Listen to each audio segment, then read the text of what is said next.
बिस्मिल्लाहिर्रहमानिर्रहीम वस्सलातु वस्सलामु अला अफ़ज़लुल अंबिया वल मुरसलीन। अस्सलामु अलैकुम नाज़रीन, आप मेरा यूट्यूब और फेसबुक चैनल देख रहे हैं। मैं मंसूर एहसास हूँ। अगर आप इस चैनल पर नए हैं तो चैनल को लाइक और सब्सक्राइब लाजमी कीजिए और इस वीडियो को लाजमी शेयर करें ताकि दूसरे दोस्तों तक भी ये पैगाम पहुँचे। नबी करीम सल्लल्लाहु अलैहि वसल्लम तमाम कायनात के मुसलमानों के लिए ही नहीं बल्कि तमाम कायनात के इंसानों और जिन्नों के लिए उसवा हसना है। और वो लोग जो इस दुनिया में भी कामयाब ज़िंदगी गुजारना चाहते हैं और वो चाहते हैं कि इस दुनिया के बाद आखिरत की ज़िंदगी में भी वो हमेशा हमेशा की कामयाबी समेटें, तो उनके लिए लाजिम है कि वो नबी करीम सल्लल्लाहु अलैहि वसल्लम की ज़िंदगी को, आप सल्लल्लाहु अलैहि वसल्लम की सीरत को अपनाएं ताकि वो अल्लाह सुब्हाना व तआला के सामने सुरखरू हो सकें। क्योंकि रसूलुल्लाह सल्लल्लाहु अलैहि वसल्लम से अल्लाह ताला ने कुरान मजीद में फ़रमाया और कहा कि ऐ मेरे महबूब, कुल कह दीजिए इन कुंतुम तुहिब्बून अल्लाह, कि अगर तुम अल्लाह से मोहब्बत करना चाहते हो फत्तबिऊनी, मेरी इत्तबा करो, युहब्बिबकुमुल्लाह, अल्लाह तुमसे मोहब्बत करेगा। यानी कि अल्लाह सुब्हानहू व तआला ने तमाम कायनात के इंसानों को ये बतलाया कि अगर तुम अल्लाह सुब्हानहू व तआला से मोहब्बत के दावेदार हो, अल्लाह से मोहब्बत करना चाहते हो, अल्लाह का कुर्ब और अल्लाह की रज़ा चाहते हो, तो तुम्हें एक ही काम करना पड़ेगा। वो है मेरे प्यारे नबी ख़तमुन नबीयीन सल्लल्लाहु अलैहि वसल्लम की ज़िंदगी को अपनाएं, उसकी इताअत गुजारी करें, उनकी फर्मा बरदारी करें और उनकी सच्ची गुलामी इख्तियार कर लें। उसके बदले में क्या होगा? अल्लाह सुब्हानहू व तआला ने फरमाया अल्लाह उनसे मोहब्बत करेगा। तो रसूलुल्लाह सल्लल्लाहु अलैहि वसल्लम ने मुख्तलिफ़ मौक़ों पे अपनी उम्मत की रहनुमाई के लिए मुख्तलिफ़ असूल बताए। जिन लोगों ने उनको अपनाया, अल्लाह सुब्हानहू व तआला की रज़ा, अल्लाह ताला की खुशनुदी और अल्लाह ताला की मदद जो है वो उनके लिए लाजिम करार दी गई। तो एक हदीस है, हज़रत अबू हुरैरा रज़ी अल्लाह ताला अन्हु से रिवायत है कि रसूलुल्लाह सल्लल्लाहु अलैहि वसल्लम ने चंद ऐसे बातों से मना फरमाया जिनका ताल्लुक़ हमारे मुआशरे से है, जिनकी वजह से हमारे मुआशरती ताल्लुकात में बिगाड़ पैदा होता है। तो आप सल्लल्लाहु अलैहि वसल्लम ने फरमाया कि आपने इन बातों के अमल से रुक जाना है। यानी वो बातें हैं मनाफी अखुवत बातें हैं। सबसे पहले आप सल्लल्लाहु अलैहि वसल्लम ने जिस काम से मना किया है वो हसद है। मुआशरे में रहते हुए जब अल्लाह सुब्हानहू व तआला किसी को नवाज देता है, किसी को बड़ाई दे देता है, बड़ा ओहदा, शोहरत, दौलत दे देता है, तो जिनको कम दिया जाता है वो हसद करना शुरू कर देते हैं। हसद क्या है कि इंसान चाहता है कि इससे ये नेमत छिन जाए और मुझे मिल जाए। और ये हसद जो है ये नेकियों को ऐसे खा जाता है जैसे घिन लकड़ी को खा जाती है। नबी करीम सल्लल्लाहु अलैहि वसल्लम की तालीमात से हसद से मना किया गया है, लेकिन रश्क जो है उसकी हौसला अफजाई की गई है। रश्क क्या है कि इंसान ये दुआ करे कि जो नेमत किसी मेरे भाई को मिली है वो उसके पास मौजूद रहे, उसमें अल्लाह ताला उसमें और बरकत दे, लेकिन अल्लाह ताला मुझे भी अता करे। ये होता है रश्क। इसलिए अल्लाह सुब्हानहू व तआला ने हसद को हराम करार दिया है, क्योंकि ये चीज़ इंसानी माशरे का नासूर है। किसी की सलाहियतों पर जलने की बजाय अपनी सलाहियतों से इंसान को फ़ायदा उठाना चाहिए। तो ये बड़ी अहम बात है जो हमारी सोसाइटी में हर दूसरे शख्स के अंदर हसद पाया जाता है। और इसको हम कम कैसे कर सकते हैं? नबी पाक सल्लल्लाहु अलैहि वसल्लम के इन हुक्मों पे अमल करके हम हसद से निकल सकते हैं। अल्लाह ताला ने जो हमें अता किया है उस पर शुक्रगुजार बन के, अल्लाह ताला ने हमसे बढ़कर किसी को अता किया है तो उसके लिए दुआ करें, अल्लाह ताला उसको और दे और हमें भी अल्लाह ताला दे। इसके अलावा अल्लाह सुब्हानहू व तआला ने नबी पाक सल्लल्लाहु अलैहि वसल्लम के ज़रिए बोली देने से मना किया है। अगरचे बोली देना या ख़रीदो फ़रोख्त में कोई कीमत बढ़ाने से मना नहीं किया गया, لیکن یہ بالکل اس وقت منع ہے جب اس کی قیمت بڑھانا مقصد ہو، اور قیمت بڑھانے سے معاشرے کے لوگوں کے اوپر یہ بوجھ بن سکتا ہے، اس لیے بولی بڑھانے سے منع کیا گیا ہے۔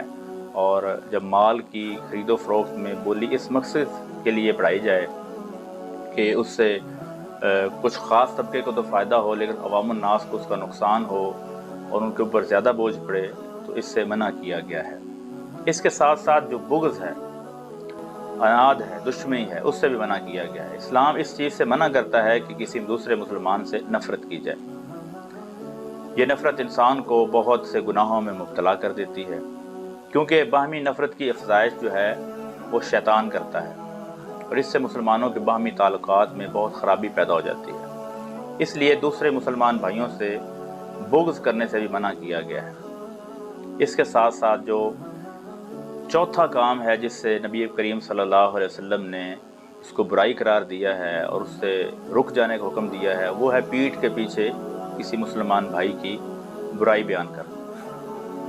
کسی مسلمان بھائی کی برائی پیٹھ کے پیچھے بیان کرنے سے مراد یہ ہے کہ ہم کسی کی وہ بات کریں اس کی پیٹھ کے پیچھے، اس کی غیر موجودگی میں، جو ہم اس کے سامنے نہیں کر سکتے، اور سامنے کریں گے تو وہ ناراض ہوگا، اس بات کا برا مانے گا، تو اس کو غیبت کہا گیا ہے۔ اور غیبت جو ہے اس کے بارے میں یہ کہا گیا ہے کہ غیبت کرنا ایسے ہی ہے جیسے آپ نے مردہ مسلمان بھائی کا گوشت کھایا ہے، تو غیبت سے منع کیا گیا ہے۔ اگرچہ ہم سوچتے ہیں کہ وہ برائی اس شخص کے اندر پائی جاتی ہے، یقیناً آپ کی بات درست ہے، اگر وہ برائی اس شخص کے اندر پائی جاتی ہے اور آپ اس کی پیٹھ کے پیچھے یہ بات کر رہے ہیں تو پھر آپ غیبت کر رہے ہیں، آپ غیبت کے گناہ میں مبتلا ہیں۔ اور اگر اس برائی اس شخص کے اندر نہیں پائی جاتی تو پھر ہم ان کا ذکر کر رہے ہیں ان کی غیر موجودگی میں، تو یہ پھر بہتان ہے، اور بہتان غیبت سے بھی بڑا گناہ ہے۔ لہٰذا ہمیں چاہیے کہ ہم غیبت سے بچیں اور پیٹھ کے پیچھے برائی کرنے سے بھی بچیں۔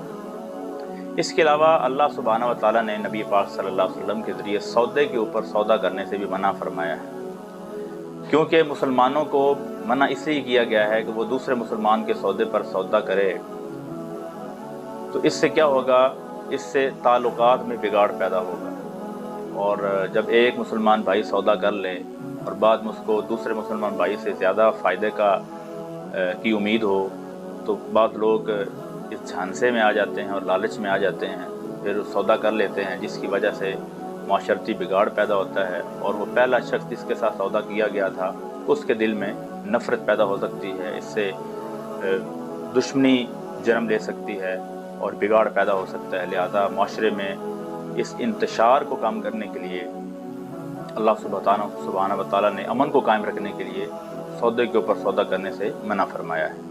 اس کے علاوہ جو کام نبی پاک صلی اللہ علیہ وسلم نے منع کیے ہیں مسلمانوں کے لیے، بلکہ تمام انسانوں کے لیے، وہ یہ ہے کہ ایک مسلمان کو دوسرے مسلمان کے اوپر ظلم نہیں کرنا چاہیے، کیونکہ ظلم سے باہمی تعلقات میں بگاڑ پیدا ہوتا ہے، دشمنیاں بڑھتی ہیں، اخوت کا جو جذبہ ہے وہ سرد پڑ جاتا ہے۔ آج ہم مسلمان ایک دوسرے پر ظلم کر رہے ہیں، یہی وجہ ہے ہماری ناکامی کی، کیونکہ یہ جو ظلم ہے یہ اللہ تعالیٰ نے انتہائی ناپسند کیا ہے۔ اس کے علاوہ ہم مسلمان بھائیوں کا مشکل وقت میں ساتھ چھوڑ دیتے ہیں، مسلمان بھائیوں کا مشکل وقت میں ساتھ چھوڑنے سے بھی منع کیا گیا ہے۔ جب کسی کو مشکل پیش آئے، کوئی پریشانی میں مبتلا ہو، مالی پریشانی میں، خاندانی پریشانی میں، یا کوئی بھی ٹربل اس کو آ سکتی ہے، کسی بھی وہ معاشرتی بگاڑ یا آزمائش کا شکار ہو سکتا ہے، تو مسلمانوں کو چاہیے کہ وہ مسلمان بھائیوں کے ساتھ شانہ بشانہ کھڑے ہوں اور اس مشکل گھڑی میں وہ ان کی مدد کریں۔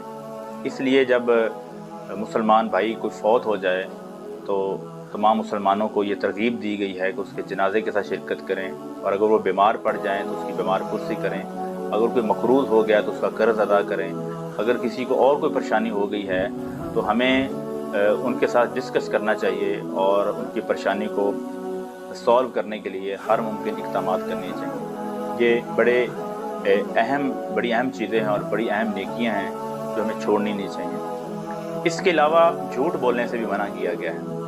اس حدیث میں جھوٹ بولنے سے بھی منع اس لیے کیا گیا ہے کیونکہ یہ بہت بڑا کبیرہ جرم ہے، اور اللہ سبحانہ و تعالیٰ کہ ہاں اللہ تعالیٰ فرماتا ہے کہ جھوٹوں کے اوپر अल्लाह की लानत है। अल्लाह ताला झूठे शख्स को पसंद ही नहीं करता। तो इसके अलावा दिल की अहमियत जो है इस हदीस में बयान की गई है, वो ये है कि नबी करीम सल्लल्लाहु अलैहि वसल्लम ने सीने की तरफ इशारा करते हुए फरमाया तकवा यहाँ है, फिर फरमाया तकवा यहाँ है। एक और हदीस में आप सल्लल्लाहु अलैहि वसल्लम ने फरमाया इंसान के जिस्म में एक गोश्त का लोथड़ा है और वो दुरुस्त हुआ तो सब सारे का सारा जिस्म दुरुस्त है, और अगर वो गोश्त का लोथड़ा ख़राब है तो सारे का सारा जिस्म जो है वो ख़राब है। तो आप सल्लल्लाहु अलैहि वसल्लम ने इशारा करते हुए फरमाया वो दिल है। हदीस का मकसद ये है कि तकवा वही काबिल कबूल है जो दिल से हो। ज़ाहरी नमूद नुमाइश वाली बात जो है, नेकी का जो काम है, वो अल्लाह के यहाँ काबिल कबूल नहीं है, क्योंकि इंसान की जो नीयत है उसका ताल्लुक दिल के साथ है। और इन्नमल आमालु बिन्नियात, अमाल का दारोमदार नीयतों पर होता है। इसलिए हमें अपनी नीयत को भी दुरुस्त करना है, और जो भी काम करना है उसकी बुनियाद तकवा हो, परहेज़गारी हो, अल्लाह ताला का खौफ हो, इखलास हो। इसके अलावा नबी पाक सल्लल्लाहु अलैहि वसल्लम ने एक मुसलमान की माल, इज़्ज़त और खून की हुर्मत बयान की है कि मुसलमान की हर चीज़ दूसरे मुसलमान पर हराम करार दी गई है। यानी हराम यानी माल, मुसलमान का माल दूसरे मुसलमान पर हराम इसलिए है कि उसको नाजायज़ तरीके से नहीं खा सकता। मुसलमान की इज़्ज़त और आबरू की हिफाजत करना भी मुसलमान के ऊपर फ़र्ज़ है। इसके अलावा खून भी है, वो सबसे ज़्यादा अजीज़ है, यानी जान बड़ी अजीज़ है। इसलिए एक मुसलमान दूसरे मुसलमान की इज़्ज़त का मुहाफ़िज़ है, खून का निगहबान है, माल का भी मुसलमान का निगहबान और निगरान है। यही वो तालीम और अमल था जिसके ऊपर अवल पैरा होकर सहाबा किराम रिज़वानुल्लाहि अलैहिम अजमाइन ने उख़ुव्वत के पहाड़ खड़े किए और उख़ुव्वत की ऐसी मिसालें कायम की कि रहते दुनिया तक वैसी कोई मिसाल पेश नहीं कर सकते। अगर आज हम मुसलमान भाइयों के माल, उनकी इज़्ज़त, उनकी जान की हिफाजत करेंगे तो अल्लाह सुब्हाना व तआला की बरकतें उसी तरह नाज़िल होंगी जिस तरह उन लोगों पर नाज़िल होती रही हैं जिन्होंने नबी पाक सल्लल्लाहु अलैहि वसल्लम के इन अहकाम को माना है और दूसरों तक पहुंचाया है। उम्मीद करता हूं कि इंशाअल्लाह हम सब मिल के इन बातों पर अमल करेंगे और वो तमाम माने चीज़ें जिनको रसूलुल्लाह सल्लल्लाहु अलैहि वसल्लम ने हमारे लिए हराम और ममनू करार दिया है उनसे हर मुमकिन बचने की कोशिश करेंगे। अगर आप इस चैनल पर नए हैं तो चैनल को लाइक और सब्सक्राइब लाजमी कीजिए और इस वीडियो को लाजमी शेयर करें ताकि दूसरे दोस्तों तक भी ये पैगाम पहुँचे। मंसूर एहसास को इसी दुआ के साथ कि आप जहाँ रहें खुश रहें, शाद रहें, आबाद रहें। इजाज़त दीजिए। अल्लाह निगहबान। अस्सलाम वालेकुम।